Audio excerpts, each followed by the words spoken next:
Hello, welcome to History 17B class with myself, with Derek Cowell. And I want to just give you a brief introduction to the class, all right, and give you a heads up on the first assignment for this week, all right? So it shouldn't take me long. There's just a few of you to get your names down. And as I'm doing that, are there any questions?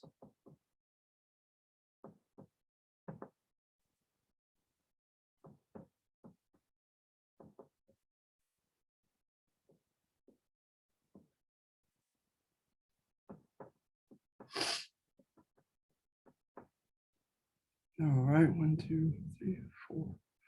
All right, so the four of you have a nice tightly knit group. I will give you extra credit on your first assignment, okay, for being here today. These are not required, but they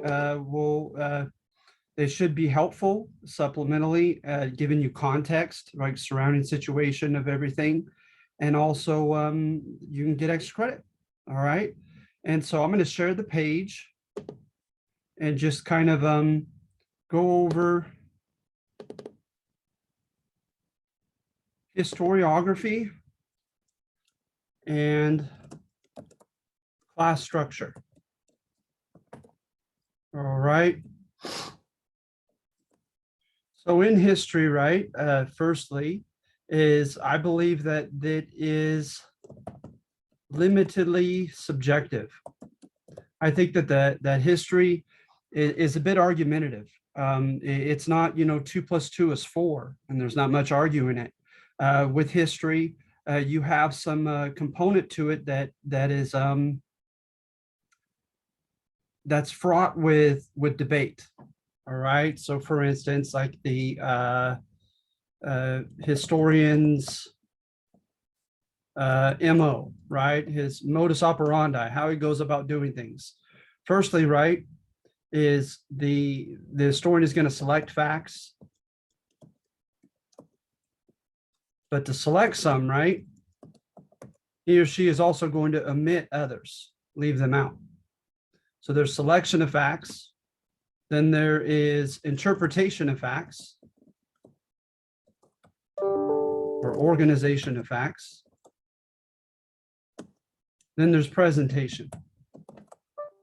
So if you look in US history, you'll find a big gulf as far as the selection of facts, the interpretation of them, and the presentation of them between, like, let's say, Paul Johnson and Howard Zinn. We'll get into that throughout the semester. So let's see here. When you select facts, oftentimes you are going to operate from a certain assumption, right? So for instance, Marxism is big in history. So with Marxism, right, you assume that regarding causation, what causes what to happen, right? You assume that the modes of production will dictate the chain of events.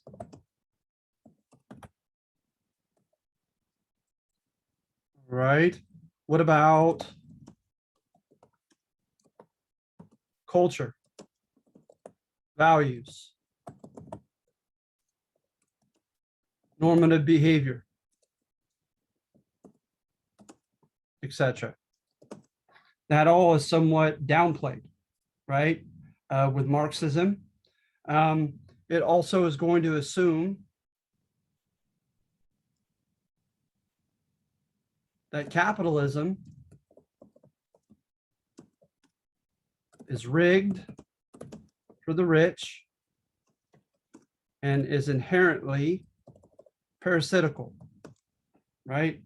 So that for the rich to win, the poor must lose. So when you see a Marxist history, right, you see it right off the bat. You see kind of a vilification or making villains of the bourgeois elite, those in the cities, like the bankers, the creditors, the big entrepreneurs, like the big organization, business owners, etc. They are the big, powerful guys that are always up to no good, and they're always doing that which is best for themselves at the expense of the general public, at the expense of their smaller competitors, at the expense of their employees, et cetera, et cetera. So that is something to consider, right? When you're looking at history. You also have, see here, you have functional history. Functional history looks at all demographics, and those are all categories of the population. So what you do for a living, what your religion or ethnicity is, what your gender is, your et cetera, right? Your socioeconomic position. Those are all examples of a demographic that might be chosen. All demographics are assumed to work as one for a common societal goal. So for instance, in Marxist history, right, when you look at African Americans, in Marxist history, they are going to be victims, right?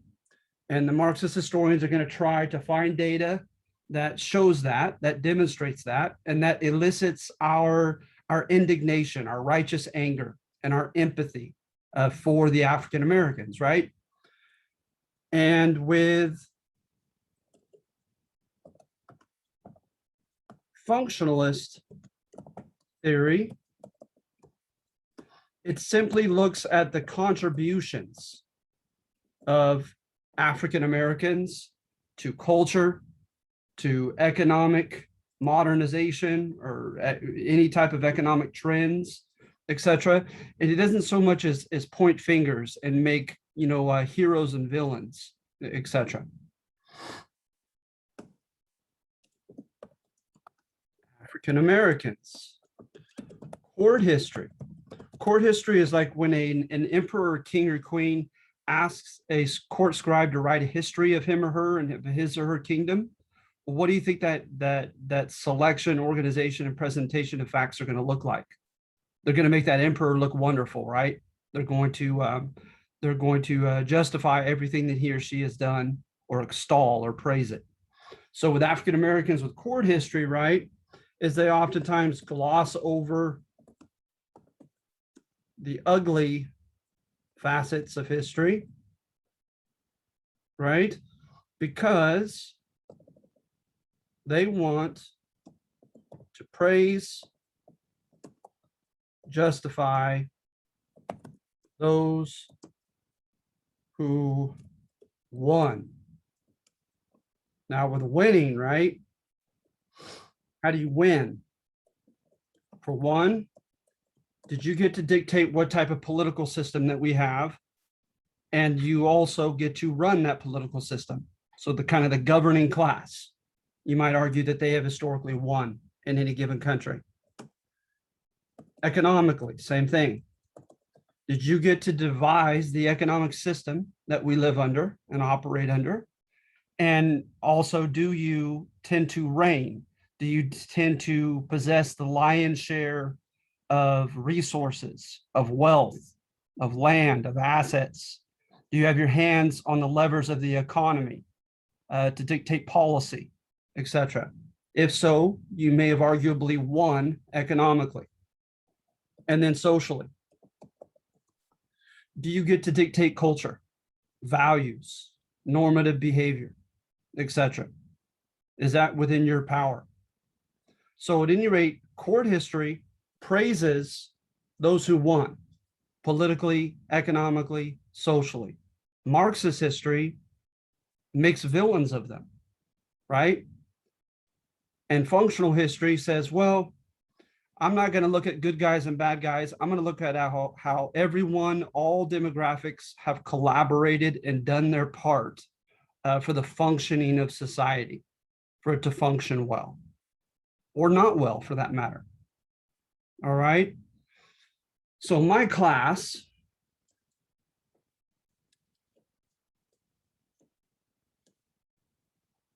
right, my course is for one, I want you to gain familiarity not only with the basic themes of U.S. history,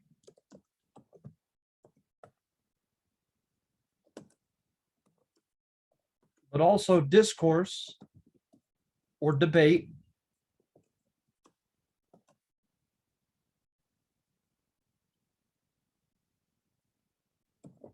on disagreements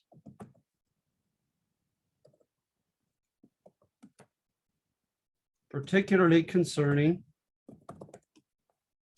what this nation stands for and causation. What caused this or that to occur? All right. Secondly, of course, I want you to gain familiarity with the basic data, the basic historical facts. So in my class, I can't emphasize this enough, because to me, right, how much usefulness, how much utility is there in knowing the year that Abraham Lincoln was killed? And to me, that's a rhetorical question. The answer is there isn't, right? I want there to be utility in this class for you. So hence, if you're not familiar with the basic building blocks of some of the basic facts, then you can't have intelligent discourse on the subjects. So, but notice I put it as number 2 rather than number 1 as far as my priorities go. So in my class, I want you to gain some familiarity with some basic facts of what happened when in US history, for sure. But I don't want it to stop there, because to me, there's not a lot of utility, not a lot of usefulness to that alone. Then I want you to connect that data to bigger arguments, to bigger themes, to discourse or debate on certain subjects about this country and what this country supposedly stands for, right? And why and how things happen the way that they did. So a lot of this, of course, I think is rather subjective. Now, I don't go, let's see here.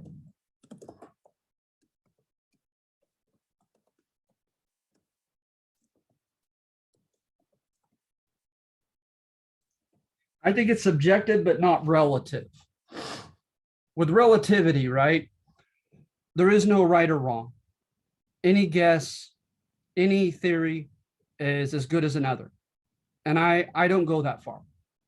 I believe subjectively, myself, okay, as an instructor, is that some interpretations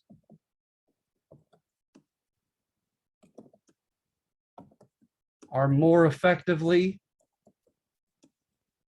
and substantially supported than others. All right. So right off the bat, in your very first assignment, you know, what did Reconstruction entail? How did it succeed? To what extent are we a better country, and is the South in particular better for it? And to what extent did it fail? Right? Well, there are a myriad of different interpretations to that. Okay, for sure. But as far as making the argument that capitalism is, I want to save these arguments. To be honest, I want to save these arguments. But some theories or facts, to me, it's only as good as it's supported. Okay.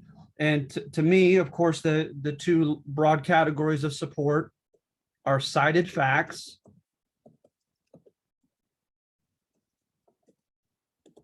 and logic. Okay. So as this applies to my course,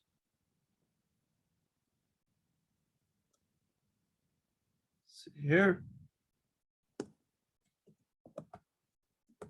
assignments, argumentative assignments. What I'm going to do is on virtually 14 occasions, 14 weeks, you get a week for each assignment, is I'm going to give you more than one argument, okay, on a given subject. And that argument to me represents a book that I read, that I had read and felt was thought-provoking,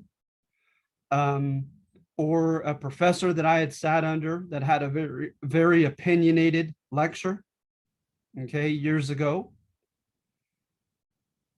And I believe is either simply just thought-provoking, or I believe is very telling of discourse that happens amongst the historians, because they're constantly debating one another about what caused this, or what America stands for or doesn't stand for, et cetera, et cetera. And they're tying it to contemporary debates and contemporary issues, right? So to me, the argumentative assignments prepare history majors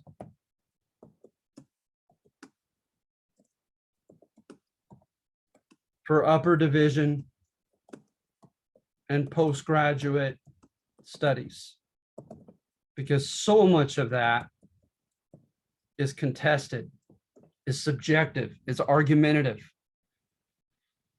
And I find that fascinating rather than just frustrating, that historians cannot tend to agree on too much. Okay.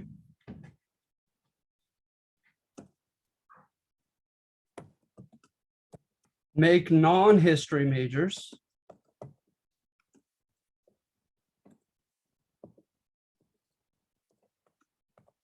critically think and perhaps get more in tune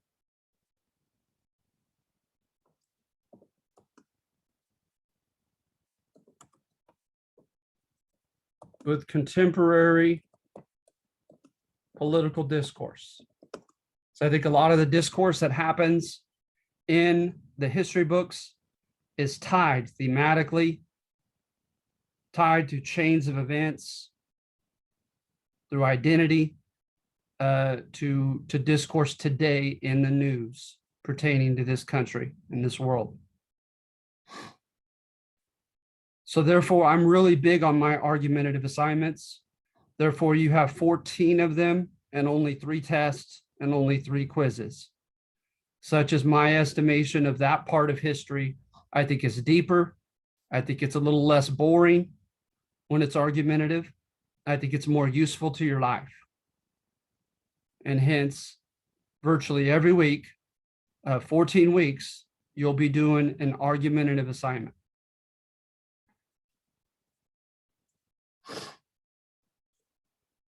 Oops. Tests. I want you to, first of all, I want to have a way of evaluating or assessing your comprehension of the material, most of the material in the argumentative assignments, okay? So the vast majority of your questions, you're going to do about 4 subjects, you'll do a test. About 4 more, do a second one. About 4 more, do your final. Just 3 tests, all right? They're multiple choice and true false. So evaluate your comprehension of the material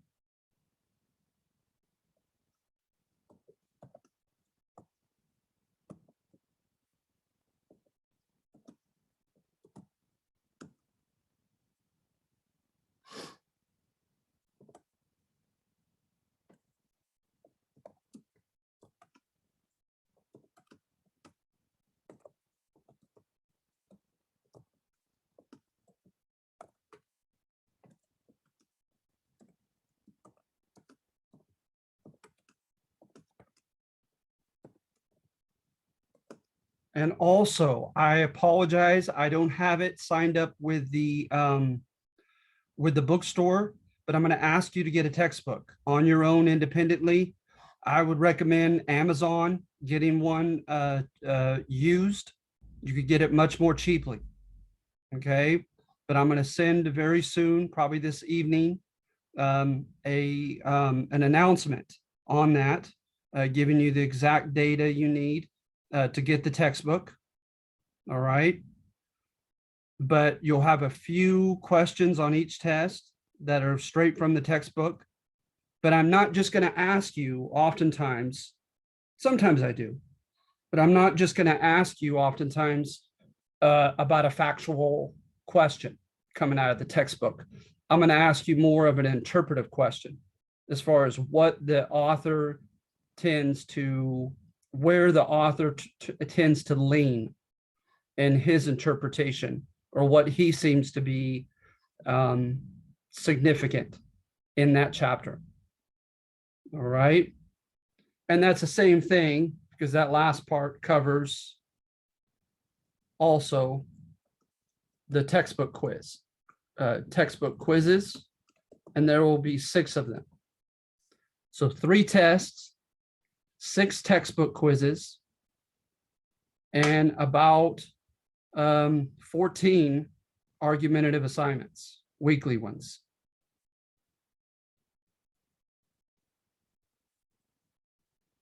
All right. So are there any questions as far as what I'm doing and or why I'm doing it? As far as why I have my course set up like this. Anybody have any questions or comments?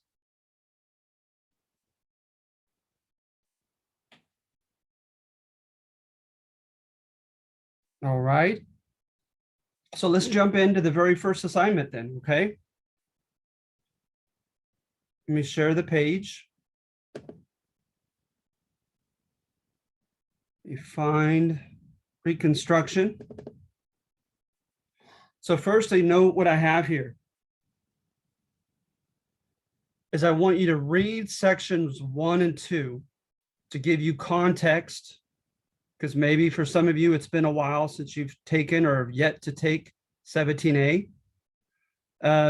Different coverage over the Civil War. And then I have sections 3 and 4 from which I want you to choose to write an analysis and an evaluation and submit it on Canvas. Okay. Now, in choosing between 3 and 4, please read both of them. I can't emphasize enough that there's scarcely a single section on all 14 assignments that is not integrated into a test as well. So it's in your best interest to read all sections, but most of the time I'll ask you to simply choose one to analyze and evaluate. All right. And as you're doing this, you're doing reconstruction this week. It's due Sunday night by midnight. And then we'll jump into the West. And then after that, the Gilded Age. And then after that, we'll do a test, right? But in doing reconstruction, remember that after we get through the Gilded Age, 2 assignments on the Gilded Age, we'll do test number 1. And it'll entail all 4 of these subjects, right? So notice what you have on test number 1. I'll ask you about court history of the Civil War, revisionist history of the Civil War, radical Republicans, William Dunning's thesis, African-American agency during and after the Civil War, contributions of Reconstruction, alleged reasons for failure of Reconstruction, and a question on the 14th Amendment. So when you're doing this assignment, note that those 8 questions will be asked in a few weeks when you take your first test on this topic. All right. But the argumentative question, like, again, assignment is technically separate from the test. They're two obviously separate assignments. Now, when I say analysis and evaluation, each section that I put together was meant to have, at least, some perhaps more successfully than others, a definitive thesis statement, a definitive argument that's supposed to, in linear, coherent fashion, put it all together, all the data that's shared. It all is supposed to emanate from and tie itself to one definitive argument. I want you to demonstrate to me that you can see, that you could discern what that argument is. And give me an example or two as far as how that argument in the section of your choice is defended. Maybe with some logic that was conveyed, maybe with some facts that were given. All right? That simply is all I ask as far as the analysis, is show me that you discern the thesis. Okay? Then the evaluation is I want you to give a value. I want you to assess, evaluate how believable is that thesis. Because remember, sometimes some of these sections represent a very opinionated lecture that I've sat under, a very opinionated book that I've read. And sometimes in putting these sections together, you guys, I will have a smile on my face and thinking, man, this is very one-sided. It's conveniently leaving out this, and this, right? So please keep that in mind, that while the first part does entail a definitive answer, you either accurately discern what my thesis was or not. So in that sense, there is a right or wrong answer. The second part to your write-up, the evaluation, is not whether you agree or disagree with the section's thesis. Okay, the way that the argument is laid out is completely up to you, and I would never grade you on whether you agree or disagree. What I'll grade you on is how well you defend your claim. If you have a problem with it, give me some intelligent logic. Give me some substantiating data, right? However briefly, to demonstrate to me why this wasn't very credible, very believable, very fair, very balanced, very strong. All right. Now, I don't have a definitive criterion for length. Okay.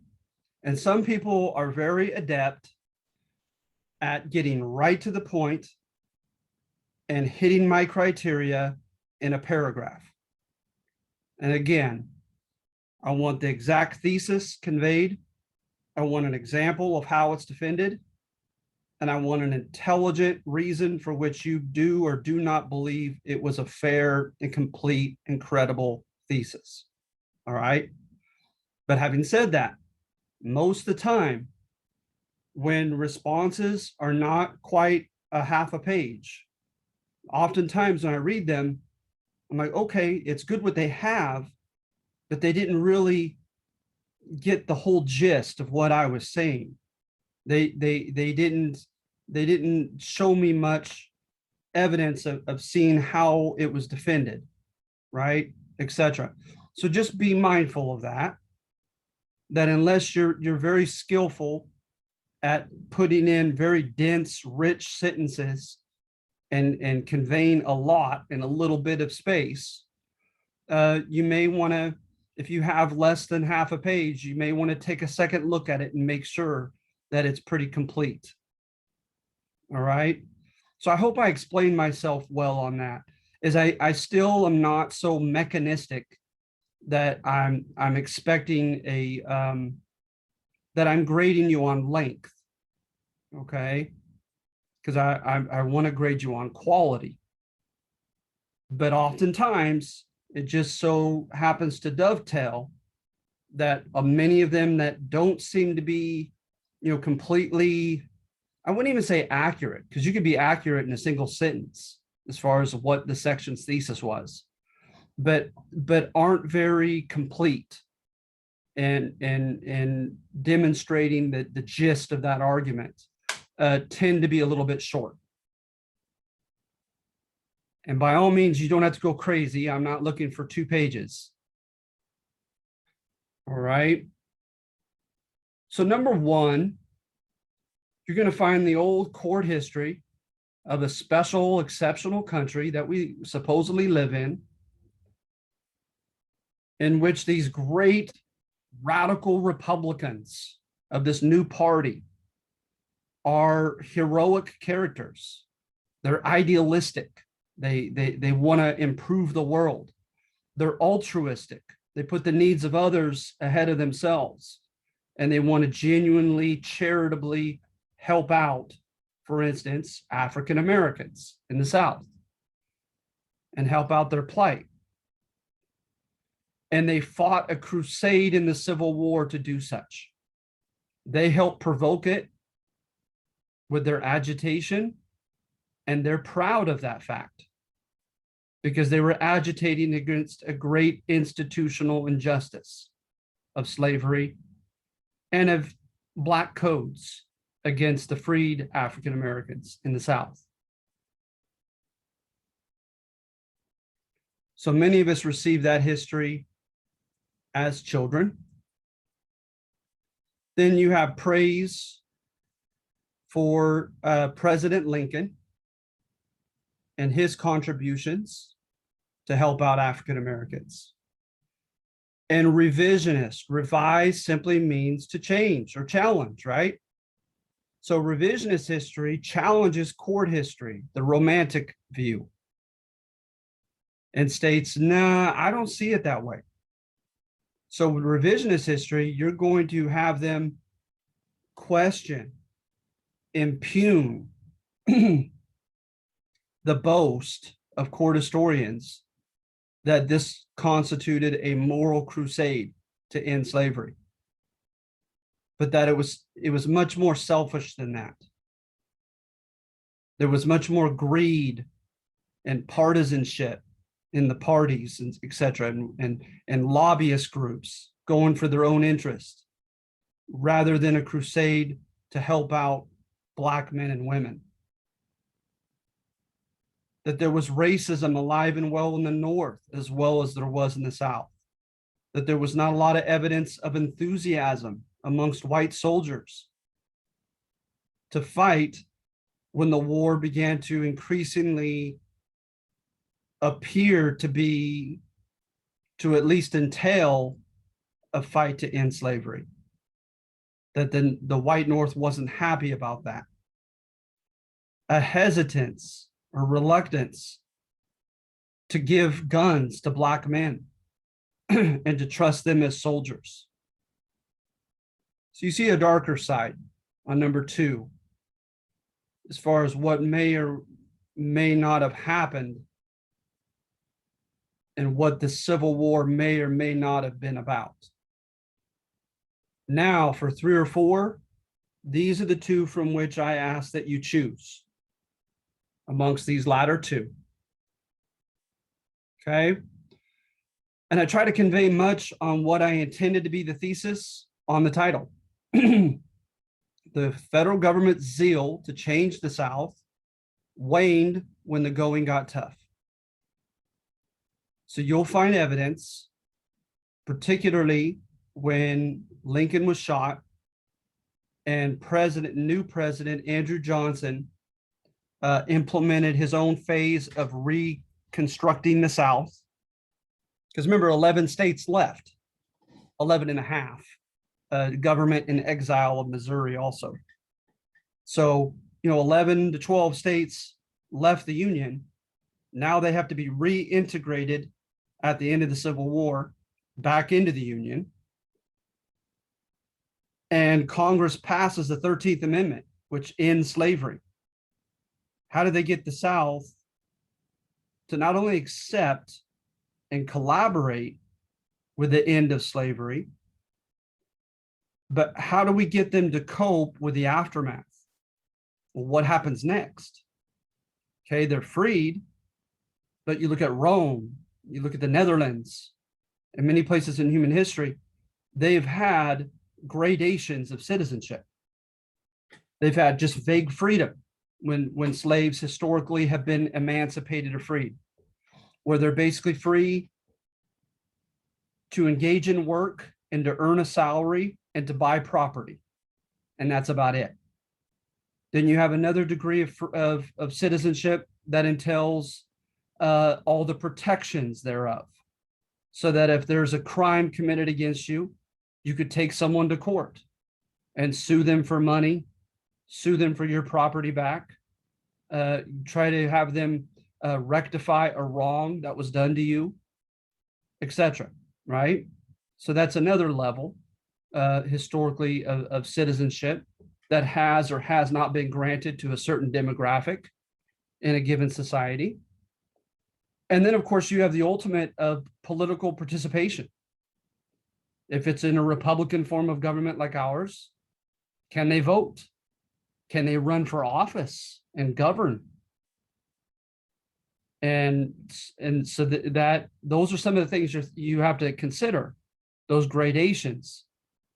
And then some would say even ultimately beyond that, which seems to be even more, conservatives have been even more reluctant to concede, to give away, right?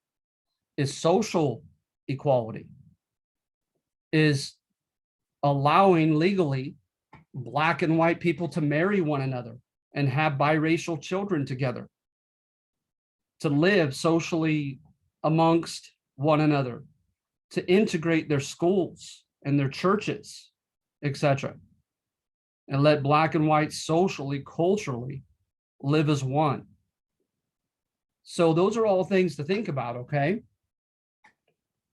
And so at first, you're going to see evidence of the Republicans in Congress really put up a fight against their new president and institute some great, and for that time period, some radical changes, including participation of, quote, Negro politicians, okay, beginning around 1868. But then they run into problems. And I try to delineate what some of those problems were. And they quit. So look for evidence of that type of message. And tell me how credible or not you find that thesis. That the Republican Party started with zeal to change the South and to help the African American. Because an undergirding assumption, you guys, in this thesis is that the South was archaic. It was backward, and it needed to become modernized. And then number 4 is your second option. Reconstruction failed because while political remedies were sought, while laws were passed, they didn't address in the social realm racism itself. They didn't try with the new, younger, arguably more malleable, impressionable generation of youth to get them to learn tolerance and appreciate diversity and coexistence. So hence laws could only go so far. But that's not pulling up the root of the weed, if you will, of intolerance and prejudice and racism at its core. So that laws, no matter how impressive or well-meaning, are to an extent insufficient or even superficial. That you have to touch the social realm as well. The realm of people's ideas, their beliefs, their behavior, their rearing, how they're reared, how they're brought up as kids, being taught right from wrong, normal from abnormal, acceptable from taboo, etc. Okay. So I'd ask you to write, like I said, I hate asking for a specific length, but oftentimes about half a page or so, response to either section 3 or section 4 in light of the context of what you've read in 1 and 2. Two very different interpretations as to what happened in the Civil War just prior in running into this Reconstruction era. So the Civil War is from 1861 to 1865. To whatever extent it was or was not about slavery versus who was going to win over the West, which faction, which group that shared the same self-interest, versus an issue of federal power and jurisdiction versus state and local rights. Those are some other issues besides just the issue of slavery that were involved in the Civil War. And the North Winds, known as the Union, known in their generation as the Yankees, the Northerners, the 19 states of the North win after 4 years of fighting. And from 1865 to 1877, to varying degrees, the new Republican Party of the North participated in reconstructing the South. And of course, in their rhetoric, reconstructing meant modernizing the South. That it was archaic, it was old school, it was backward, it was inequitable. Remember, inequitable is it's economically, and as far as economics and as far as power, wealth and power, it's unhealthily imbalanced and unfair, like an oligarchy. All right. So you have a week to do this. I just put it online, but this is the type of assignment that you'll be doing most the time in my class. I hope that they're informative. I hope that they're thought-provoking. I hope in each assignment, there's at least one section that elicits your interest. You don't technically have to study anything outside this assignment to do well on it. I don't expect it. But if, especially like in challenging a thesis that you feel omits certain, key questions and key data, if you wanted to, cite an online site, I would consider that going above and beyond and probably give you a few extra points, but you don't have to.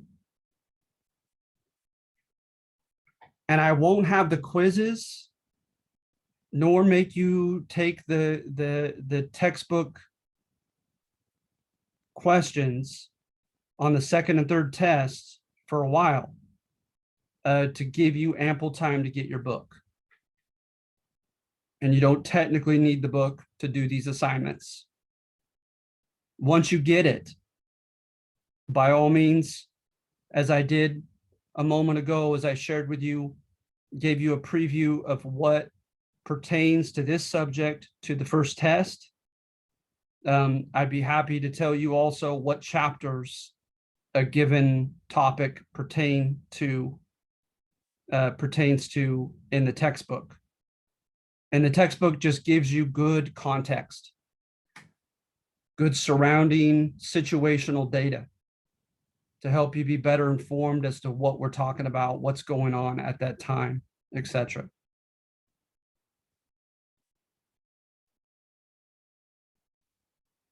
All right, so are there any questions?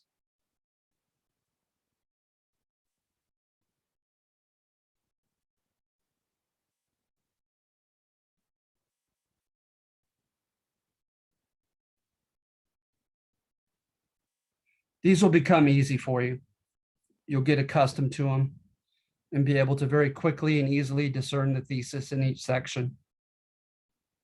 But again, I hope it's a little more interesting, a little bit more thought provocative than you simply just going over regurgitation, memorization of facts.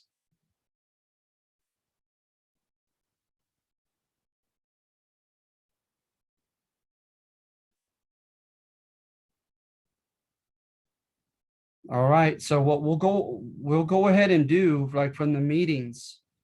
Again, I want to make sure I have all your names, which I believe I do. On the reconstruction assignment, your names will be given 3 to 5 extra credit points for being here.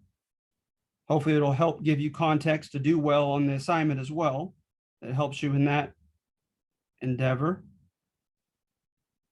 And I'll ask you to go ahead and just sign off when we're done.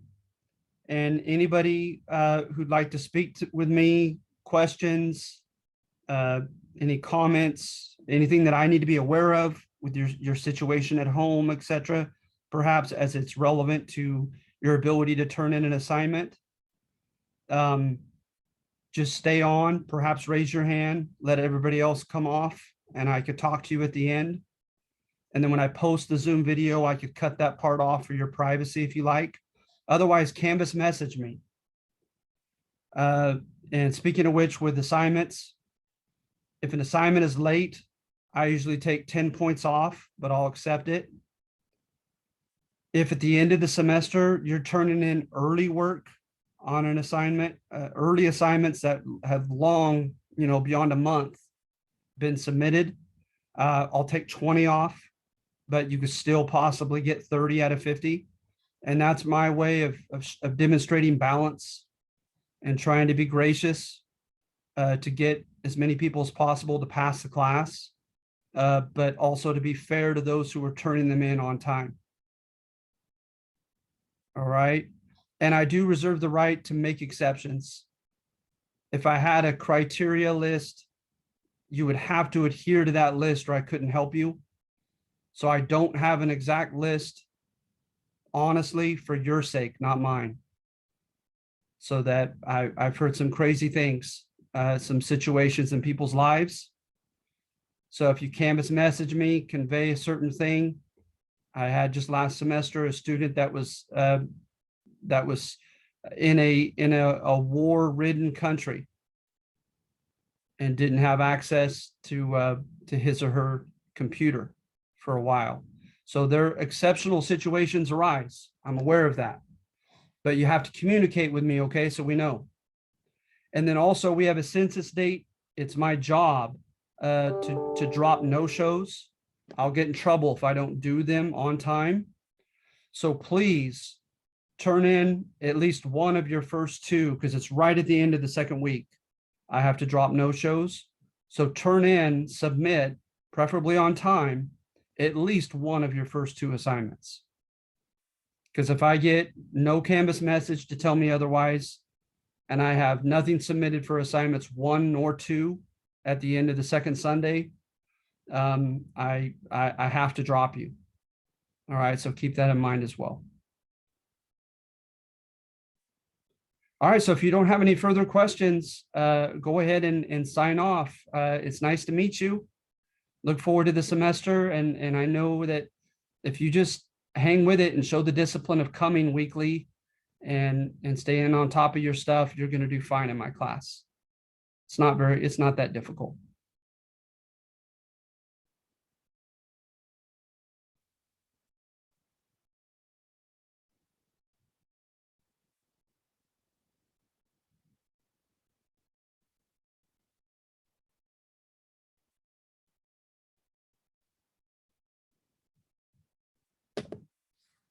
Hmm.